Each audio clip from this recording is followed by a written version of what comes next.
Hi, good morning.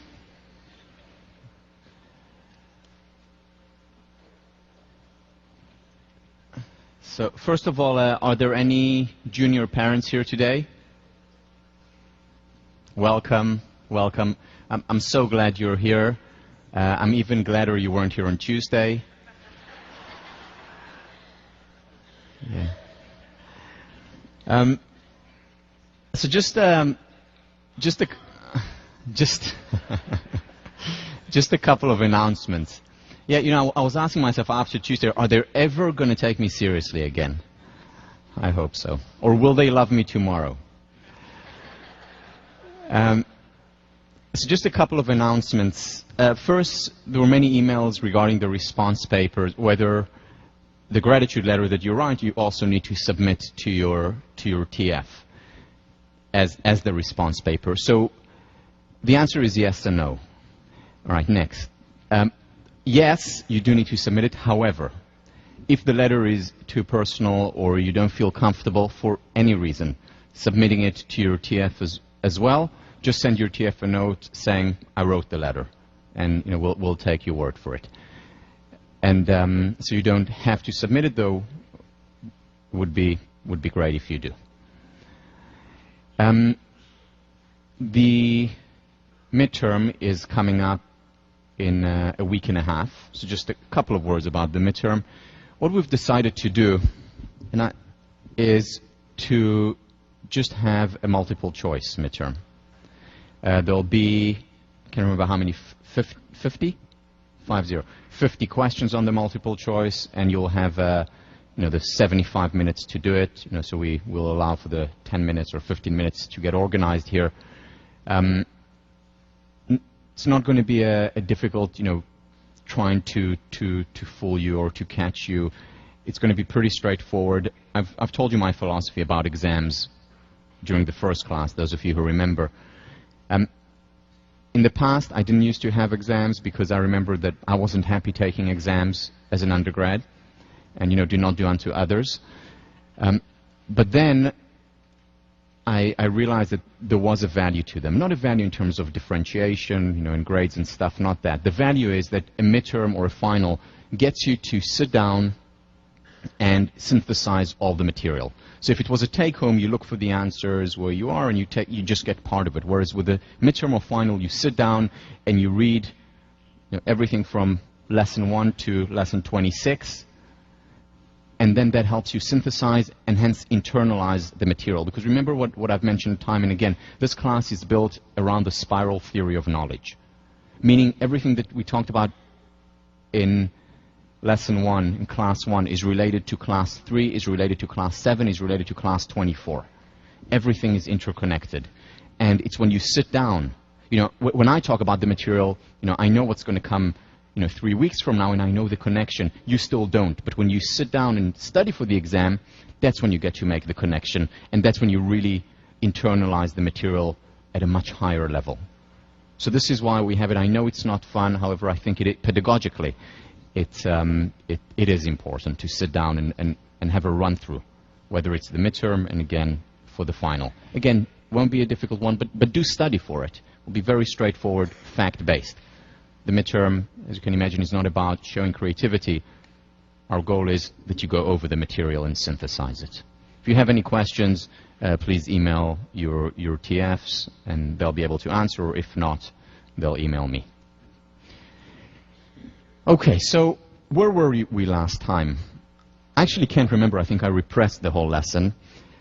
But I was told that I skipped a few things so that I could get to the show at the end. And one thing that I skipped and I want to talk about, go back to, after we talked about the body feedback hypothesis. Do you remember the body feedback hypothesis? How you shake your hand, how you carry yourself, the facial feedback hypothesis, whether you smile, you frown. That communicates a certain message to other people who then reflect back to us. And at the same time, we're also communicating to ourselves. Am I confident? Am I proud? Or am I afraid and scared? And very often we need to, as we talked about, fake it till we make it. Because our body, our behavior sends messages to our mind, to our emotions, and affects them. was a wonderful research done by Hammerly and second author Montgomery. Hammerly and Montgomery did the following research. They recruited shy heterosexual men. Recruited them for this study, shy heterosexual men. And the study was run as follows. These men were told that the study was about taking a certain test, and they were invited into the equivalent of William James Hall, and then they were told, unfortunately, we're running behind, so you will have to wait. You will have to wait until the study actually takes place, and in the meantime, you know, here is a waiting room, and there are other people who are waiting for the same test, and we'll come and get you. It may take a while. Sorry, we'll pay you for it, for the time that you have to wait extra. So they ended up waiting in a waiting room, and with them was waiting another person, a female, who, unbeknownst to them, was actually a Confederate, was actually a part of the study. But they thought she was just like them, waiting in line for the study to take place. So they were sitting there for 12 minutes with a woman whose instructions was to strike up a conversation with this shy heterosexual man and to express a lot of interest and excitement about what they were saying. So they were listening and they were asking questions, saying, wow, really? And they were laughing at what they were saying for 12 minutes.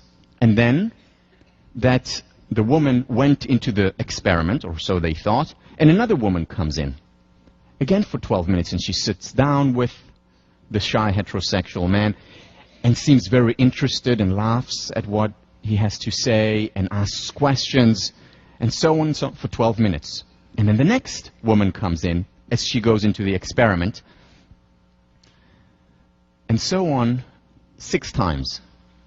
6 women sitting with a shy heterosexual man, being very interested in what they have to say, striking a conversation. 72 minutes total. And then they go into the real experiment, whatever it was.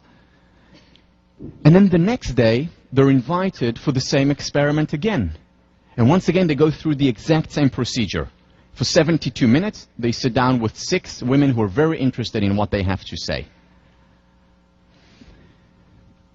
And of course, what really the experimenters were interested in was, what effect does this have? What effect does this behavior have on their shyness? And it had radical effects. So over the next 6 months, when they followed up on these men suddenly became far less anxious in general and specifically around women. They became less shy. These men, often for the first time in their lives, initiated relationships and started to date after 144 minutes of intervention. Radical difference, but there was a problem. What's the problem with many of these psychological experiments? That you have to debrief. Exactly. You have to debrief. So 6 months later, the study was over. The researchers invite the men in and tell them that this was just a study. And these women were actually part of the experiment. They were told to seem interested. Cruel, right? Well, less than they thought. It made no difference to these men, because by this time they were much more outgoing, they were doing well with the opposite sex, they were going on dates, they were less shy. It started a positive spiral. It didn't matter at all. 144 minutes changed their lives as far as the dating was concerned, at least, if not more. Why? Think back to Bandura's work on self-efficacy. Nothing breeds success like success. When they succeeded, they did well, they saw themselves doing well, self-perception theory, certain conclusions about who they are, what they are, and that led to an upward spiral. And continued that upward spiral. Again, we talked about fake it till we make it. We then watched Marva Collins. chapters of the Fathers, Pirkei Avot, one of the seminal Jewish texts. Those whose deeds exceed their wisdom shall endure, but those whose wisdom exceeds their deeds, their wisdom shall not endure. If we just, remember what I talked about, if we just go to a workshop or a class and understand it on the cognitive level, even have an aha moment, a breakthrough, nothing will happen unless we follow our newfound wisdom or understanding with deeds, with action. Why? Because we first make our habits, and then our habits make us. And if we're before the workshop or class here, and then our attitude changes, but our behavior doesn't, our attitude will be pulled down over time by our habits. So it's only if we also change our habits over time. If we start doing things, if we, for example, put ourselves on the line, cope, or if we start doing the gratitude exercise or writing letters on a regular basis or starting physical exercise, arguably the most powerful intervention to deal with anxiety, depression, as well as ADHD. Unless we start doing these things right after, the change is going to be ephemeral. We're going to go back to where we were before. Lasting, permanent change, attitude change has to be matched by deeds, by behavior. Dan Millman, I mentioned him in class a couple of weeks ago, The Way of the Peaceful Warrior, talks about the importance of action and change. He says, quote, "To change the course of your life, choose one of two basic methods.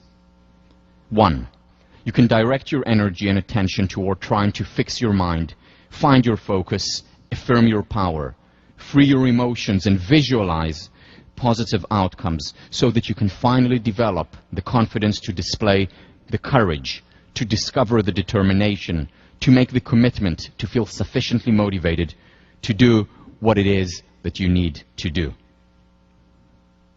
Or you can just do it." You know, sometimes easier said than done. However, very often, it's just jumping into the water. Just doing it, taking action, has the same effect as all the preparation, or even a better effect, and leads to an upward spiral.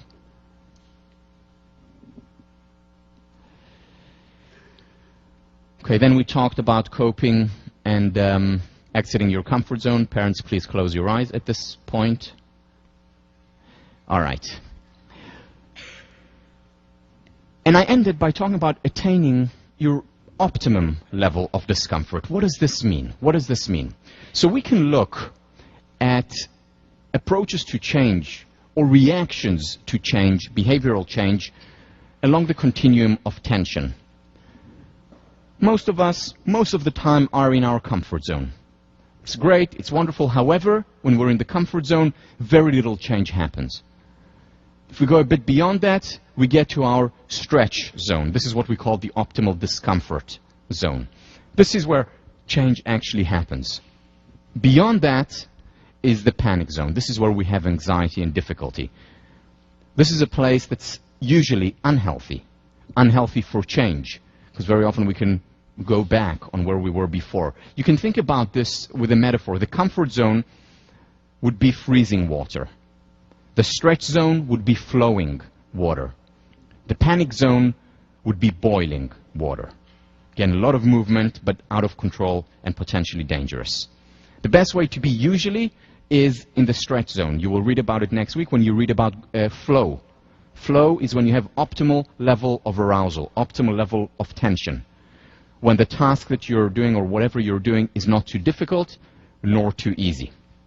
See, what I did at the end of last class was certainly, as I said, as you saw, I hope, out of my comfort zone. However, it wasn't enough, well, maybe, but probably not in the panic zone. Why? Because I already know you. You know, we've been together for over a month. It's already past ad drop date, so too late for you. So I wasn't taking that much of a risk. It was just stretching. And it was important for me to, it really is personally important for me to do it, because it does stretch me and get me more in touch with my humanity.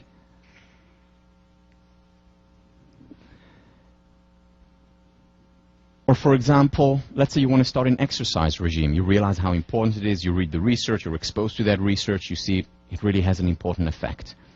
And you start exercising. Well, if you haven't exercised for 5 years and you go out and start running, 8 miles a day, that's a problem. You're overstretching. You'll probably get injured. If you continue sitting in front of the TV or playing Game Boy, that's also not good for change. That's the comfort zone, perhaps, not good. Stretch would be okay, so let me start brisk walking for 2 miles a day and then build it up gradually. Stretch myself, but not too much. Or if you think about starting to give lectures to others, paying it forward, in positive psychology or biology or whatever your topic is, and you get anxious in front of an audience, you don't start giving a lecture in Sanders Theater. You start initially with your friends, teammates. This is how I started with my squash teammates. I gave the first lecture to, and then I gave it to my family.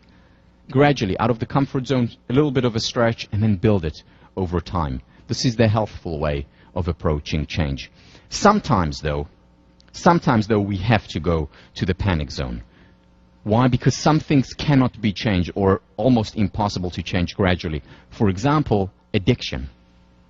If I'm addicted to drugs, it's very difficult to say, okay, well, today I'll have just a little bit less. I'll inject a little bit less today and a little bit less tomorrow. It usually has to be abrupt. And then we're in the boiling realm. Then we're in the panic zone, quite literally at times, which is why we need help. In this area, we need someone to hold us, someone to comfort us, someone to protect us, because it is such a volatile zone and potentially dangerous. But generally, if we want to change, the healthy approach to change would be along the stretch zone. It's impossible to change in theory. I've said this so many times, and yet very often, people who take the class, as you know, many of them do change. Many of them do say, well, my life is better today for having taken it. And other people say, well, I took the class and it didn't make a difference in my life. It was a fun experience at times, the pink shirt and others, but it didn't make a real lasting difference in my life. Almost all, not in all cases, but in almost all cases, it's because there wasn't behavioral change associated with the attitudinal change or with the insights or understandings or recognition. There has to be a bias for action. And that bias for action, just to name a few examples, to increase confidence, we do it by taking risks, not by talking and thinking about or standing in front of the mirror and saying to myself, I have a lot of confidence, I have self-esteem, I'm great, I'm terrific, I'm gorgeous. Not enough. How do we reduce stress in our lives? And we'll talk about this next week. By simplifying, by doing less rather than more. And we'll talk about how actually doing less at times doesn't just lead to more happiness, it also leads to more success, more creativity, as well as productivity. But we can't reduce the stress in theory. Chipping away through the gratefulness, creating more positive channels, becoming more of a benefit finder over time. It takes time, it doesn't happen overnight. The nice thing, though, is that when we're afraid, when we think it's too much for us to take certain action, we can use our internal simulator. Remember, the mind doesn't know the difference between the real thing and the imaginary thing. And if we imagine something, if we, in the CBT language, if we engage in exposure, either through the imagination or through actual action, when we engage in exposure, over time we become more confident, which is, as I told you, what I do preparing for lectures, seeing myself doing it in my mind's eye, and the mind doesn't know the difference in the real and the imagined, and over time we become more confident. It's a good start, it's not enough, but certainly goes hand in hand and a very useful technique to explore and to try. So all this is well and good, and I'm sure some of you are thinking about it, and actually some came after class last time and talked to me about it and said, okay, so we know action is important, but there's a problem. And the problem is that I don't, or many people don't, have enough discipline to engage in this action, to get out and run 3 times or 5 times a week. We're lazy. It's much more fun playing with our Nintendo than going and doing yoga for an hour, at least initially. So I don't have enough discipline for change. I just want a quick show of hands here. Be honest. Put up your hand if you believe that if you had more self-discipline, now you may have a lot of self-discipline or very little self-discipline, but if you had more self-discipline, you could potentially be happier and or more successful if you had more self-discipline. Be honest. I mean, my hand is very much up. Okay, so it's most people think that. So I have good news for you and bad news for you. I'll start with the bad because I like finishing on the positive. So the bad news is you ain't going to get any more self-discipline. What you have, what you got, and what you will get. That's it. Sorry. Tough luck. Most people, overwhelming majority of people, think that they need and want more self-discipline and believe that they don't have enough. And most, just about all people, cannot get any more self-discipline. Nature, that's it.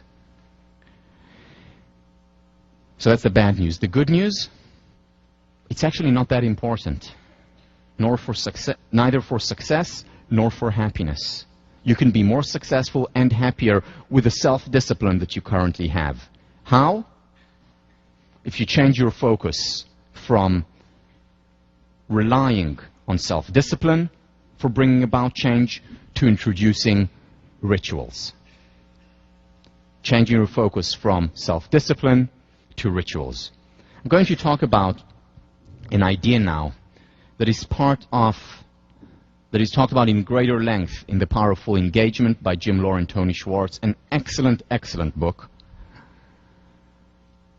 And what they're talking about is essentially a paradigm shift. A paradigm shift where we need to stop trying to get more self-discipline because that in and of itself is not enough for success, for well-being, for change. And it's because people rely on self-discipline for change. That's the reason why most organizational as well as individual change efforts fail. So let me share with you a fun study. This was done by Roy Baumeister, one of the leading social psychologists of the 20th and beginning of the 21st century. Great researcher.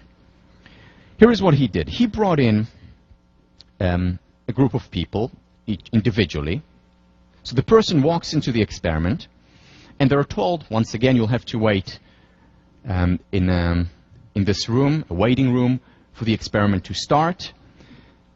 So the person sits down. There is a table right next to that person, and on the table there's a bowl, and in the bowl there are freshly baked chocolate chip cookies. Just came out of the oven. Smell the aroma engulfing them, you know, like in those cartoons going into their nose. Phenomenal smell. They're sitting there next to the chocolate chip cookies that are in a bowl.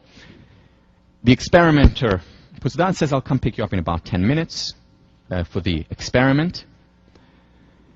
They walk out, and as they're walking out, they tell them, oh, and just, by the way, these chocolate chip cookies, they're for the next experiment, so if you don't mind, don't touch them. So you're sitting there, almost dying, but you're not touching it. And 10 minutes later, the experiment does come in, takes you to the experiment. The experiment is a very difficult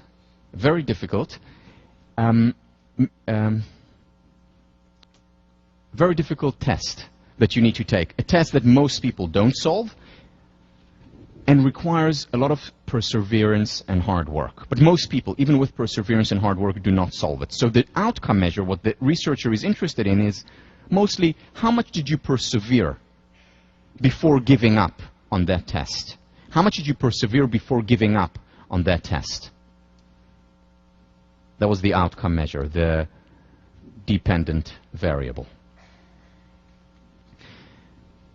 Second group, randomly picked, come into the same room, sit on the same chair, have the same bowl on the table. But instead of chocolate chip cookies, what they have in the bowl are red beetroots. Freshly baked, just came out of the oven. And they're sitting there. And the experimenter is about to walk out. It says, just one more thing, if you don't mind, don't touch those beetroots, they are for the next experiment. Okay, fine. So you're sitting there for 10 minutes. 10 minutes later, the experimenter comes in, takes you to the real experiment. Sitting down, you're taking the exact same test, the exact same puzzle. And once again, how long will you persevere before giving up? Think about it for yourself for a second. Who do you think persevered more? The chocolate chip cookies group or the beetroots group? Think for yourself for a second. By the way, I guessed wrong when I was asked this question. Okay. Significantly more perseverance. Significantly more. It wasn't close. The group that had the beetroots persevered a lot more. Why? When Baumeister wanted to understand the mechanism, and he did some more experiments to explain the mechanism, it's because the chocolate chip cookie group had used self-discipline not to touch.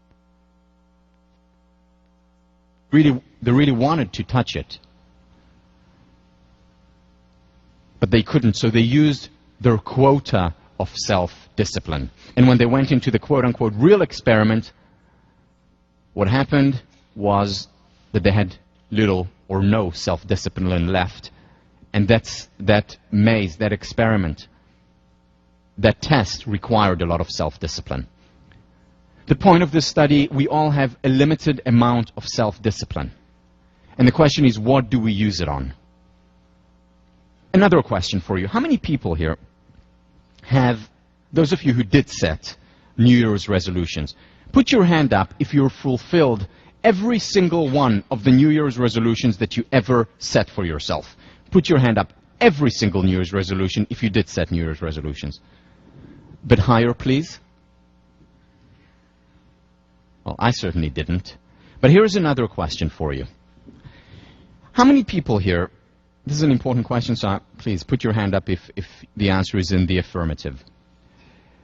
How many people here brushed their teeth this morning? Put your hand up high. Whew, I'm glad to see this. You can all come and talk to me after, real close. So let me just imagine what happened this morning, the scenario. So you got up in the morning, you were tired, and then you said to yourself, okay, today's the day. Today's the day. I am going to do it. I'm going to brush my teeth this morning. Right? And to really motivate you as you got out of bed.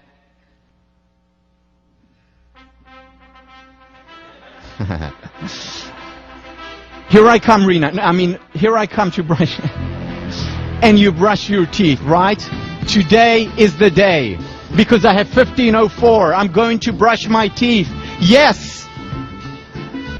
No, of course not. You know, you rolled out of bed, you know, barely alive.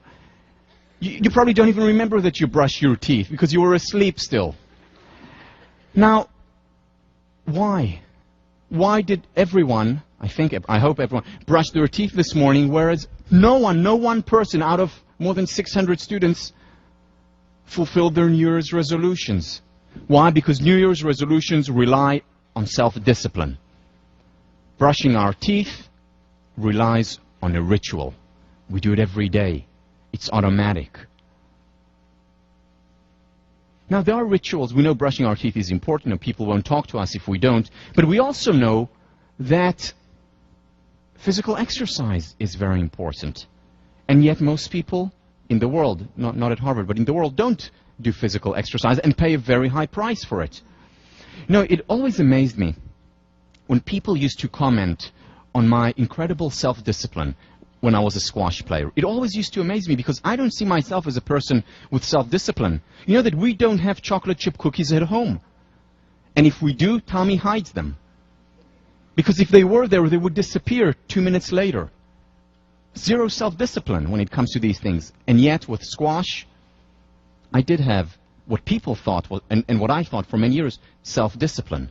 Because I would get up in the morning and go for my run. I would then go to school, and after school, straight to the courts, have a session with my coach, regular session with my coach, then play games, matches, and then, as you can see, went to the gym and worked out. Every single day. And then I went home, did my homework, and went to bed. It was a ritual. That is what athletes do. They have rituals, which is why they're able to maintain what seems from the outside such high levels of discipline. At times superhuman. It's not. It's rituals. Jim Lohr and Tony Schwartz. Building rituals requires defining very precise behaviors and performing them at very specific times, motivated by deeply held values. Let me give you some personal examples. Physical exercise, deeply held value for me, has always been, and especially now when I know the research, the data on physical exercise. So I have a ritual. 3 times a week, between 30 and 45 minutes, I run. And after that, do my stretching. I know how important yoga and meditation is for me. I have a ritual, and I do it. First thing when I wake up in the morning, a few deep breaths. We'll talk about it more after break. It's a ritual. Every time when I teach here, every time when I get up in front of the audience, I run before. This morning, I ran. On Tuesday, I ran twice as hard. Why? Because it releases anxiety. It helps me. Globally, generally, and specifically for the class. Another very important value for me. My wife. Our relationship. See the movie, Hitch? Fantastic movie. It's a very important value for me. And therefore, my wife and I have rituals, and we have 2 ritual dates a week. Now, when people hear it, they say, oh, come on, where's the spontaneity in love? Well, there is a lot of spontaneity in terms of what we do during these dates. But the dates are set in stone. And if I'm traveling, or my wife is traveling, and we miss a date, we make up for it after. Why? Because if we didn't have this ritual, then we'd have 2 dates a decade, as opposed to a week. And a deeply held value for both of us is our relationship. In our modern world, where there are so many conflicting demands on our time, rituals are not just important, they're absolutely necessary if we're to do the things that are important for us, that we care about. Other examples of rituals: writing a thank you note. Once a week, once a month, making a gratitude visit. Once a month, or once every 2 months. Doing the gratitude exercise on a daily basis. These are rituals that we can introduce and can actually make an important difference. We also have a ritual dinners with the family as a whole. So every Shabbat dinner, Friday night dinner, we have together with the family. It's a ritual. It's a wonderful ritual. During the week, we also have days when we're together, because family is an important value to us. Now, sometimes, for example, because of travel or other reasons, rituals are broken. Then you can make up for it later. There can also be negative rituals. 3 hours of not checking email. I know it's hard, but it's an important ritual. And we'll talk about the effect of having our email on constantly. Because when we're constantly connected to technology, we're often disconnected from the important things in our lives. We'll talk about that after break. Rituals, introduce rituals. One of the fears that people have when they hear about rituals is that they say, well, that will take away from my productivity, and if not productivity, creativity. Not so. In fact, the exact opposite is the case. If you look, and this is historical research, if you look at all the great artists, whether it's writers, the Hemingways, or whether it's the Da Vincis, they had a ritual in their life, and the ritual was, for example, from 7 to 10 a.m. in the morning, I write, no matter what. 6 to 10 at night, if I'm more of a night person, I paint.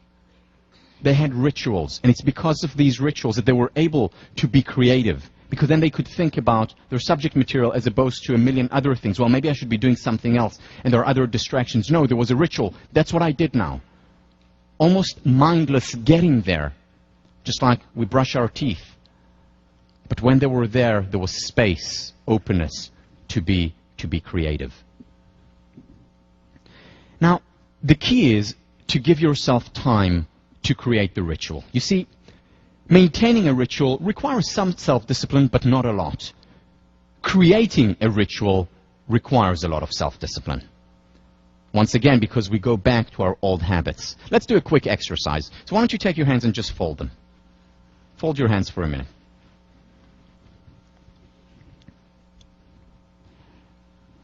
All right. Now, continue to folding your hands, only this time in the opposite direction, meaning this hand below and this hand above. Yeah. I see especially the men are not really getting it, but it's okay.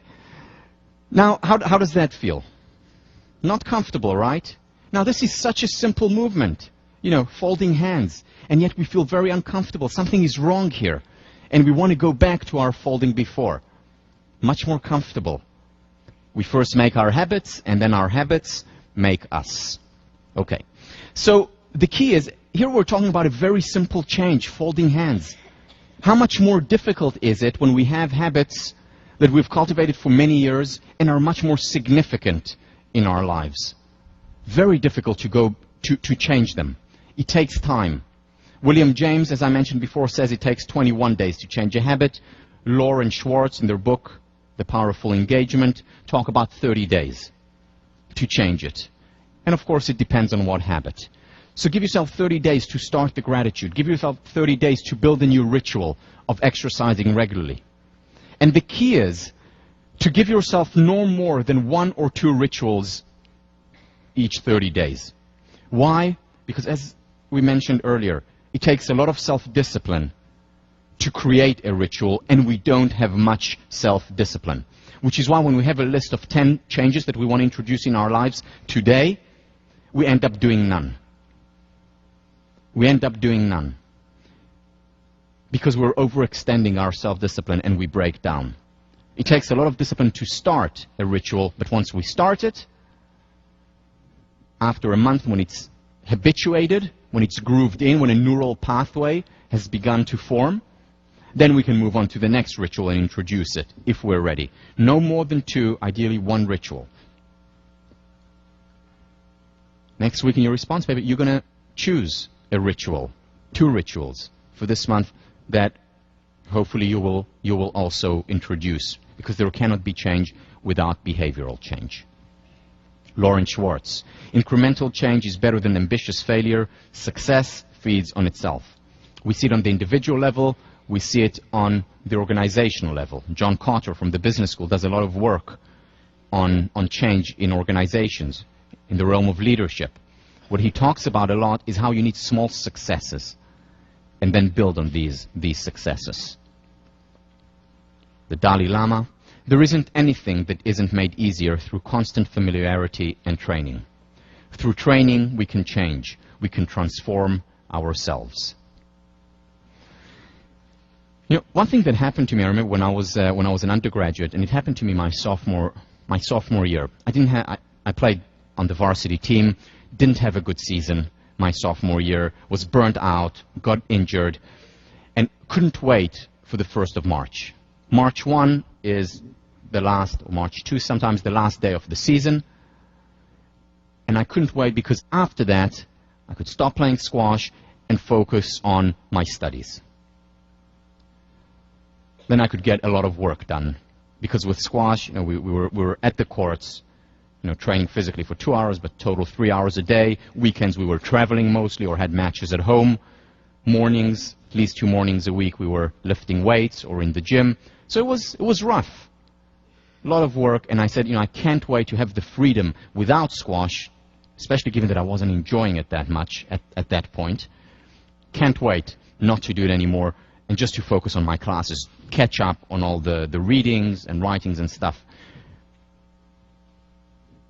March 1 came, I stopped playing completely, and instead of becoming more productive, I became far less productive. Now, I see a lot of you nodding. The athletes know what I'm talking about. Why did I become more, or rather less, productive? Procrastination, whoa, skyrocketed. Why? Because for years I've been told that I'm a person with self-discipline. And I started to believe it. Yeah, I have a lot of self-discipline. Look at me. I train so hard. I work, when I played on the circuit 6 hours a day. That's a lot of self-discipline. And suddenly, the squash season ended, and I said, all right, let's see this discipline at work. And I wasn't getting any work done. Why? Because I gave up my rituals. You see, during the season, those of you who play varsity or are very involved in music or a club know that. When you're investing a lot in a certain organization, your time has to be ritualized. So you know that you're in practice then, or you're at the Crimson at these hours, or you're having meetings at these hours, and after that you have to go back and work, because you only have 2 hours to do it and you want to get an okay night's sleep.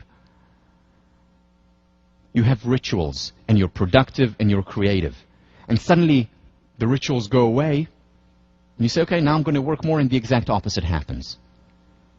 Because we have a limited amount. It was only when I came to terms with the fact that I have a limited amount of self-discipline, it's only when I came to terms with the human nature, nature to be commanded must be obeyed, it was only then that I actually became productive again, because I created new rituals in my life after that.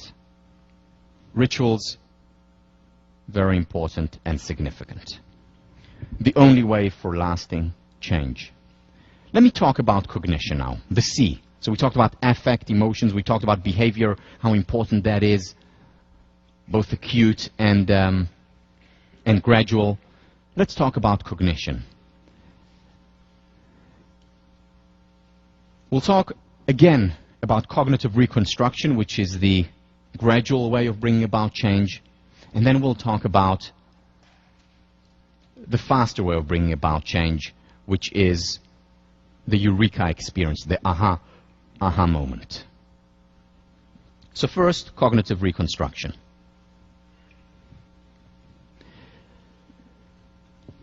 As we mentioned before, an interpretation is a neural pathway. If I interpret the world as a fault finder, the fortified neural pathways in my brain are the negative ones. There's an experience, and I go immediately to the negative interpretation, and that gets reinforced over time. If I'm a merit finder, I will look at the exact same experiences and interpret them very differently, because I have different neural pathways in the brain. And of course, there are consequences to how we interpret our experiences.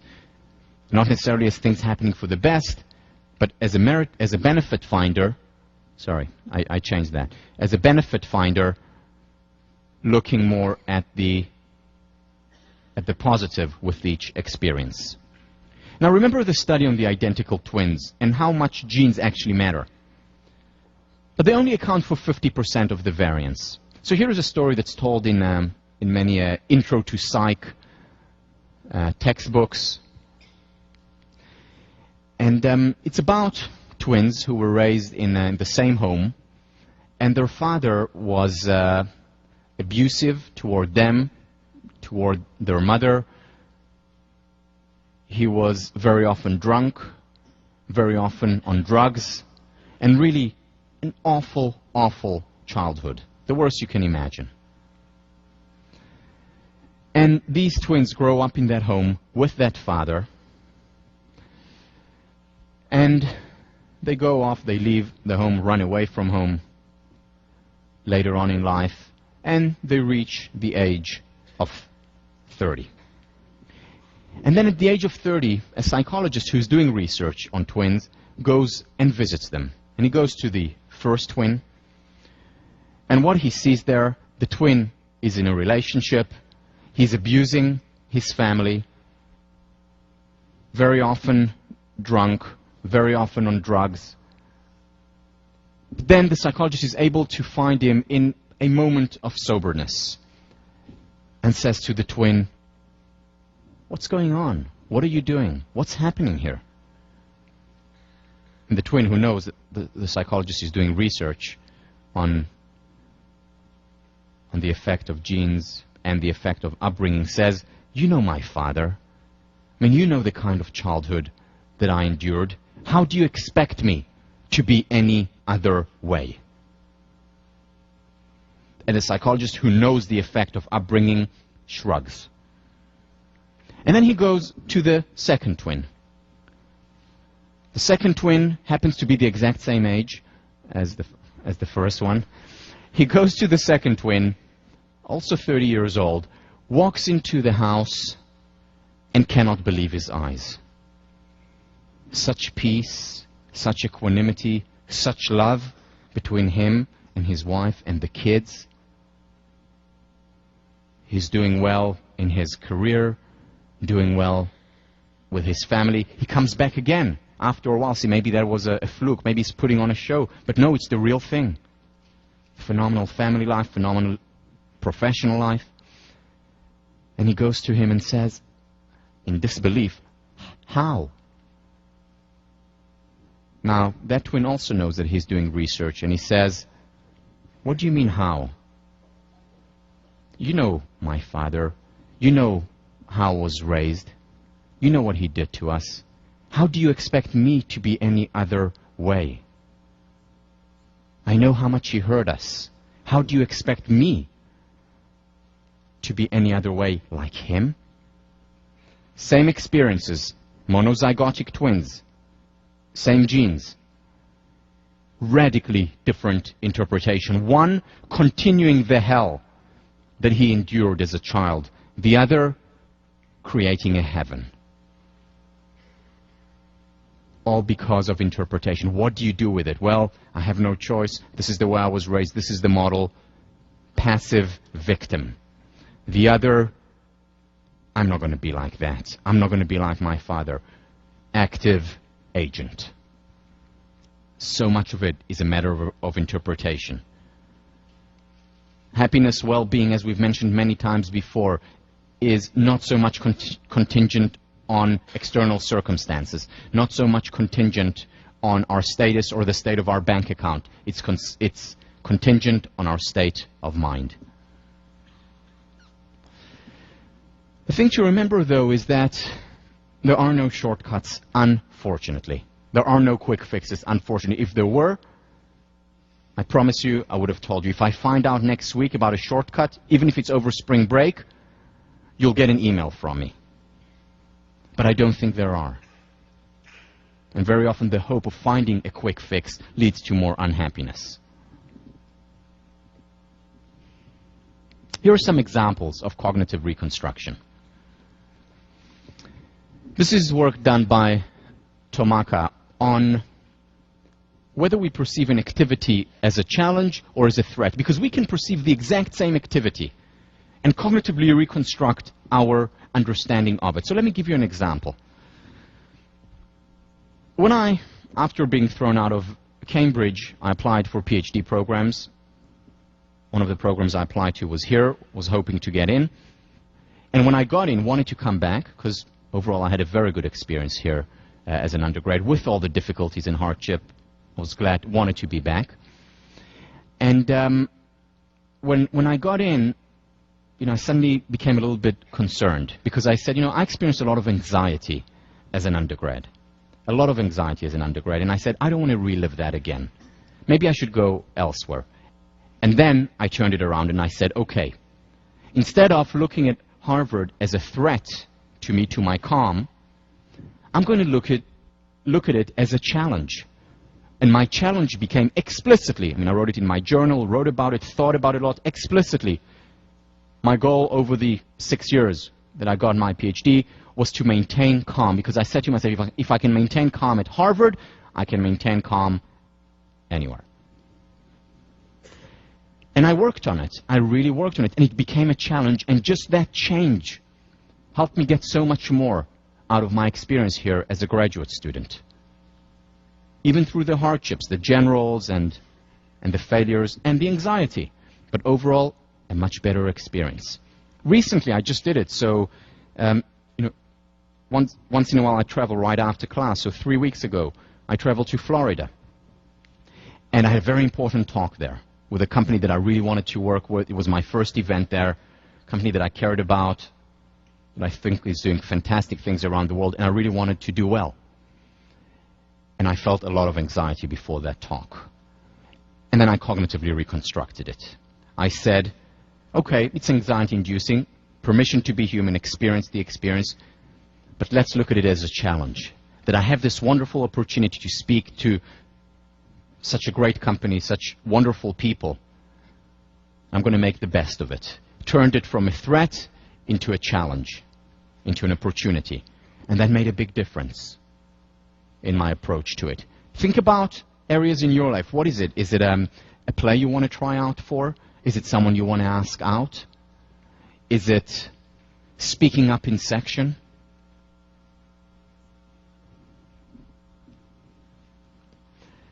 This is study. Those who took Psych 1 or Psych 15 have encountered that. The work of Schechter and Singer back in the early 60s. Today they would never be able to get this past the ethics committee, just like Milgram wouldn't have been able to get his study passed. Here is what they did. So they brought people into the experiment and injected them with epinephrine. Epinephrine arouses the body. It shots of adrenaline. But they thought it was just vitamin C. They didn't know it was epinephrine. And then they were sitting in the experiment, waiting for, again, the real experiment. They were sitting in the waiting room. And while they were sitting, they were asked to fill out a questionnaire. Now remember, they just got a shot of adrenaline, but they didn't know that they got a shot of adrenaline. So they're sitting, filling in a questionnaire, and in the first condition, the questionnaire had very provocative questions, to say the least. For example, one of these questions was, so how many men did your mom sleep with before she got married to your dad? That's one of the questions. You know, they would never be able to get away with this study today, but, you know, back in the 60s. So they were answered this. Now next to them, there is a Confederate, someone whom they don't know is part of the study, and this guy is going ballistic. How dare they, you know, really getting angry, and then you get angry too. And you get even angrier than the control group who went through the exact same thing except for the fact that they didn't get the injection. So what they did was they saw their bodies as getting very aroused, and they interpreted this arousal as, oh, I must be really angry. And they really did get even angrier than they would have. I mean, they got angry in the control group as well, but less angry than those who were injected the epinephrine. Now, second condition. Also injected, had a questionnaire without any provocative questions, and next to them there was again a Confederate whom they thought was also doing the experiment, and that Confederate found, by happenstance, a hula hoop on the floor and started to shake it, you know, and dance, and, you know, was going crazy there and happy and laughing. And the person who was just injected the epinephrine went wild, so happy and joyous, much more happy than the control group who were in a room with a person dancing with a hula hoop but did not get the injection. In other words, he interpreted the raise in adrenaline, oh, I must be really happy now. And they were really happier. In other words, very often it's the interpretation, in this case, of a physical symptom that determines what we will feel, joy or anger, because they're quite similar. In both of them, there is an adrenaline rush. So how do we interpret a situation as arousal or as euphoria or as anger? Here's another study. This is done by Lee Ross and his colleagues. They asked people, college students, he's from Stanford, college students, to volunteer their most generous and benevolent friends, to name them, and their most competitive, cutthroat friends, and tell them who they are. And then they contacted them to be part of a study. And what they wanted to see was their behavior in a situation, in a game, where you can cooperate or you can be competitive. The intervention was that these students were randomly divided into two groups. And in the two groups, there were people who were deemed very competitive or people who were deemed very generous and benevolent. And in the second group, same thing. Half of the people were very generous and benevolent. Half of the people were very competitive and cutthroat, as perceived by their friends. And in the first group, they got a game, and the game was called the community game. And the second group got the exact same game, a game where you had the opportunity either to cooperate or to compete. But the game, instead of a community game, even though it was the exact same game, it was called Wall Street game. And they wanted to see how many people cooperate versus how many people compete. And they wanted to see what predicts it. Well, whether the kids, whether the participants were deemed cooperative or competitive, predicted nothing. Nothing.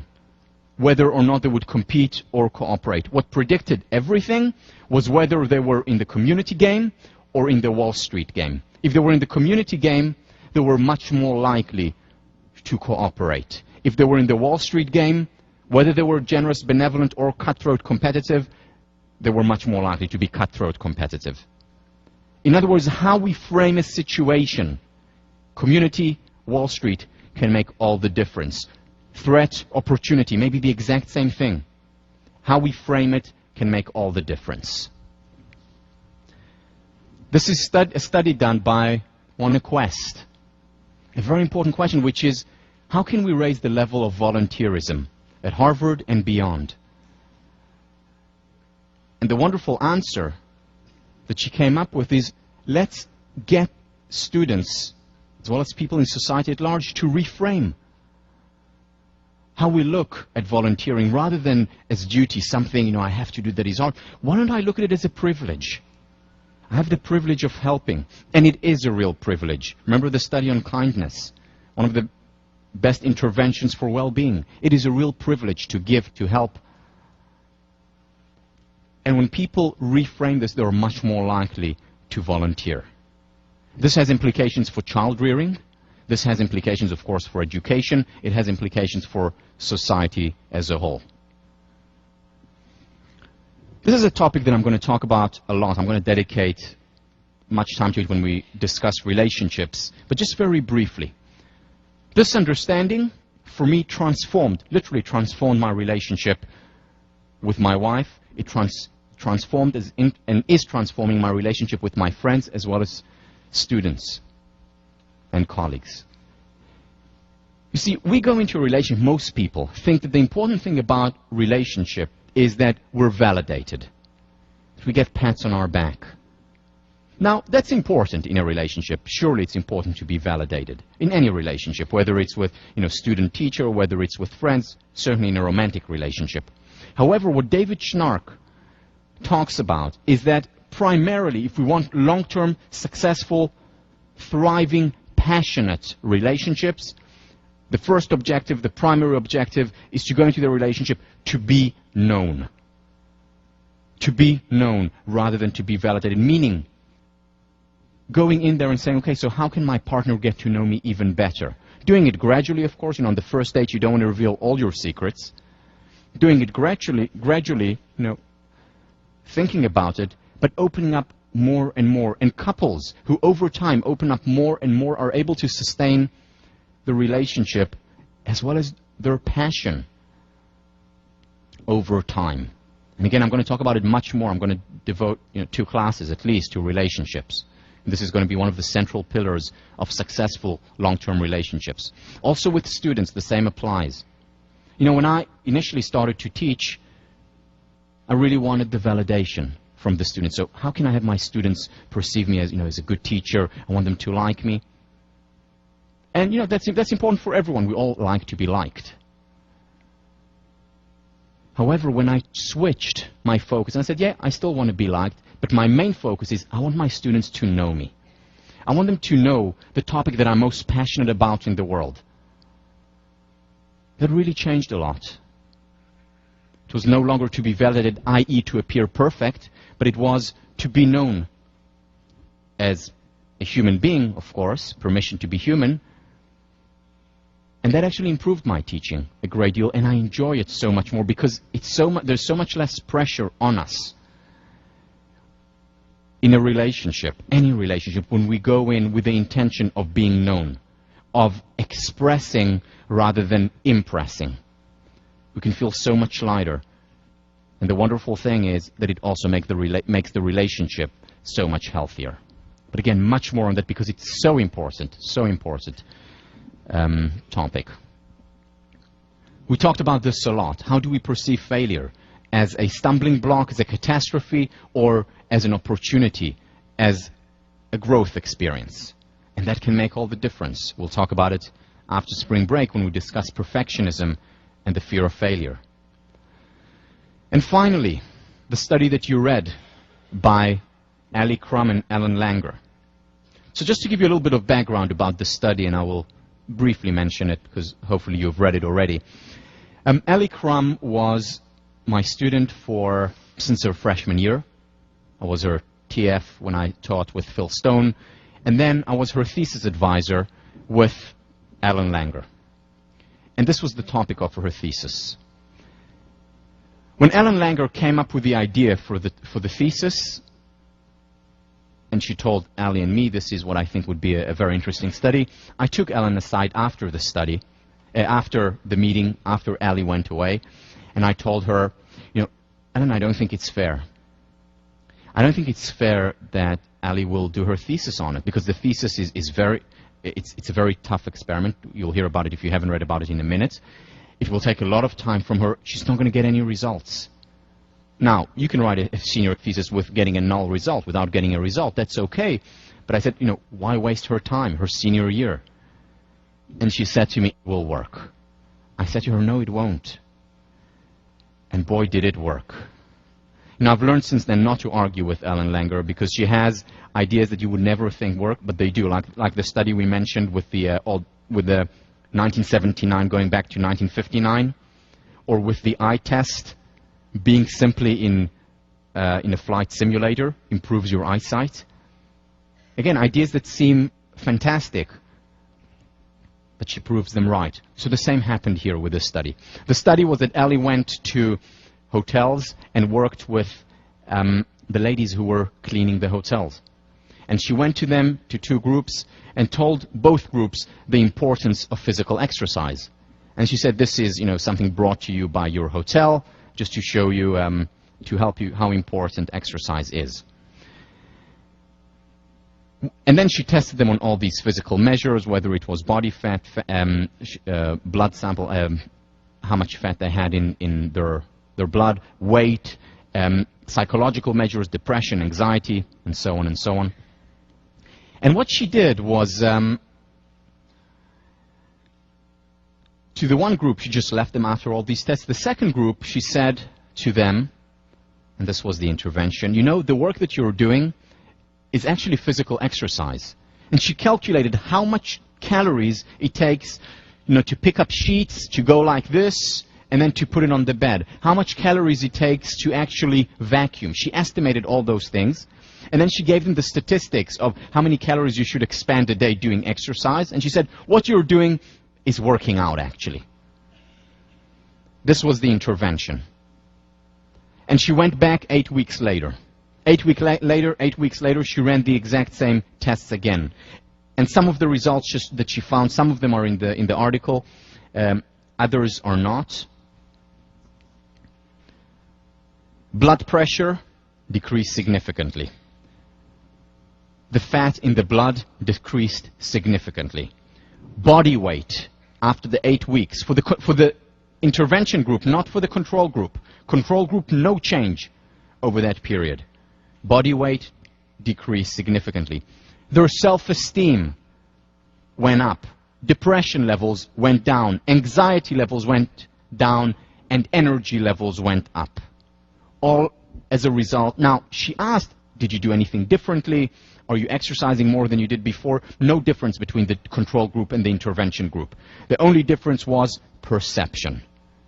Now, they may have worked harder. We don't know. It may be just the mind over body. We don't know. But the fact is, because they reframed, they reconstructed their experience from a chore, I have to, clean 30 rooms a day, to this is exercise and it's good for me, that made all the difference, physically as well as psychologically. Here is an example of acute change. This is change that happens like a sledgehammer, and this is the eureka experience. There's a lot of talk, a lot of research, a lot of interest in this area of the eureka experience, the aha moment, the insight, so valuable, so important, and there is much misunderstanding about it. Because people think we suddenly have this insight. Not so. There's a whole process involved. And the process begins with immersion. This is when we prepare for the insight. This is when we learn. Howard Gardner has done a lot of work on extraordinary individuals throughout the world. And what he found is that generally, for people to become experts in a field, to become capital C creative in a field, they have to have invested in it at least 10 years of very hard work. This is the preparation. This is when you immerse yourself in the material. Look, for example, at Beethoven. Those of you who listen to his music and know the trajectory. Symphony 1 and 2, Mozart. Sounds very similar to Mozart. Third Symphony, Eroica, it's Beethoven. He immersed himself a great deal in the music of the day, studied it, learned it, and then, after many years, was able to become Beethoven and creative and transform the whole field of music, and being one of the first romantics.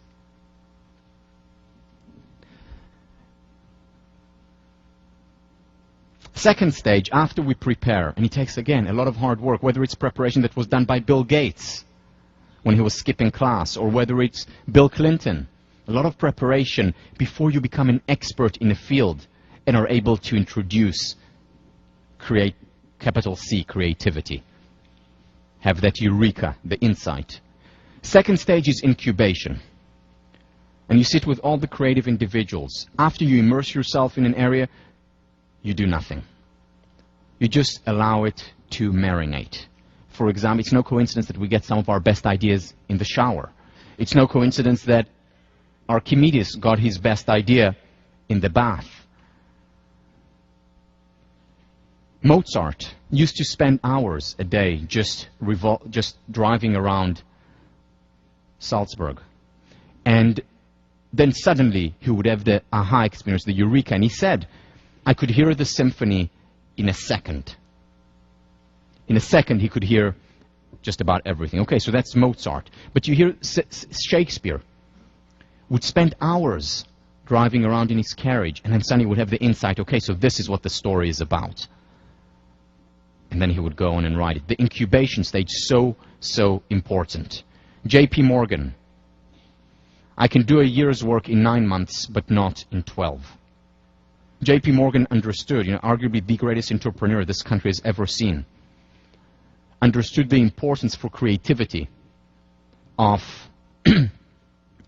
taking time off. Today, business people, leaders, don't take enough time off because we think it's a waste of time.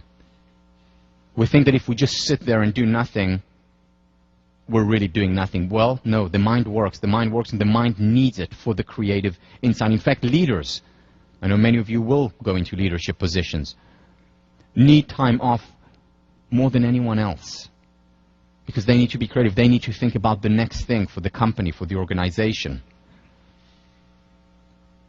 Taking time invaluable, not just for memory, also for creativity. One of the things that I do when I work as a consultant in organizations is I just take the management on a retreat with no agenda. We're just going to hang out. And very often, within as little as half hour or an hour, ideas begin to come out. Why? Because for the first time they have time. No coincidence that we often wake up with a solution to a problem we had, because the subconscious mind is making connections then. Joseph Campbell. You must have a room or a certain hour or so a day, when you don't know what was in the newspapers that morning. You don't know who your friends are. You don't know what you owe anybody. You don't know what anybody owes you. This is a place where you can simply experience and bring forth what you are and what you might be. This is the place of creative incubation. At first, you may find that nothing happens there, but if you have such a sacred place and use it, something eventually will happen. And very often it's during these incubation times, during these time-ins, during those times when you have an opportunity to reflect, whether it's on a response paper or just hang out and listen to music, that's very often when the aha moment comes, the eureka experience, the 1 second I see the symphony. You know, in some way you can think about an analogy of how this happens. You can think about stage 1, or you can think about it in the context of sexual intercourse, of making love. Preparation and incubation can be the equivalent to foreplay. The eureka experience, the orgasm.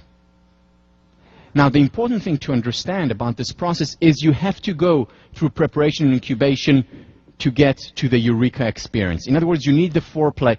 Did you hear that, men? You need the foreplay to get to the next level. It's important. It's part of the creative process. It's significant. It's very significant for love. It's significant also for this process. And then afterwards, after you've come up with a eureka, that's when you evaluate and you ask yourself, is this a good idea? Does it work? Or is it just something that, you know, a whim and most ideas, most eureka experiences actually end up not working. And therefore, evaluation is important. Is this really a good piece? Is this really a good idea for the story? Shakespeare asked. Is this really a good idea for a philosophical treatise? Descartes, who spent a lot of time on his own reflecting. Is this a really good idea for a philosophical treatise? Is this a good business plan? Is this the next Facebook? Or is it just something that I had, you know, an idea that I had at 3 a.m. in the morning and someone has already done it, or it won't work? Evaluation is important. There are many ideas out there. Not all of them work. Or to go back to our analogy of making love, so you have the first stage, the foreplay, you have the orgasm, and afterwards, here is the question that you may be asking when you evaluate it. Do the students know who, do you recognize them? The Shirelles. The Shirelles. Actually, my favorite group. Really, my daughter's name, some of you know, is Shirelle, and we were looking for a name that would make sense in Hebrew as well as in English, and my wife came up with the name Shirelle, and which means in Hebrew, Song of God. And then you have the Shirelles. So it was just, when we found out that, it was just the perfect name. You know what I love so much about it? You can see, you know, the naivete in the dance. I love that era. Just love it. Just love it. Anyway, go on YouTube and do the Shirelles. You'll see other songs by them. So this is when you evaluate. We're almost done. This is when you evaluate. Is this something that will last? Is this something that is real? A really good idea, a really good relationship, for example. And after that, and this doesn't have a parallel to lovemaking, you elaborate. You elaborate on the idea. So you write out the symphony. This is when you write out the treatise. This is when you make the business plan. When I put together this course, I went through this process. So I started off by preparing. So even though I had very good preparation before, you know, I studying for the generals twice, teaching with Professor Philip Stone, I was his TA twice, TF. Even though I studied social psychology for many years and had read, I took time off where I immersed myself in positive psychology material. I read the Handbook of Positive Psychology, which is a very good weapon to use. You know, if anyone comes close, you can just throw it at them. It's about this big, but very good. I read hundreds of academic journal articles, and then I took time off. And during that time off, I talked about positive psychology, but I didn't work in positive psychology. I had conversations with my wife, with Phil Stone, with my brother about this. And that's when the eurekas came. That's when the insights came. And I said, okay, so this is how the course is going to be built. This is the spiral. Then I had the idea of the PPEO, Post-Peak Experience Order, as an idea, aha moment. And afterwards, I evaluated. I evaluated myself. I evaluated by talking to other people about it to see if it works. And then I sat down and spent hours and hours and hours writing out the lectures. All my lectures are written out. Now, obviously, I don't read them. But in preparation, when I prepare for the lectures, I do read them a few times. That was the elaboration. That is the creative process, whether it's of putting together a class, of putting together a great organization, of writing a great book, or of creating a great relationship. I'll see you next week. Have a wonderful weekend.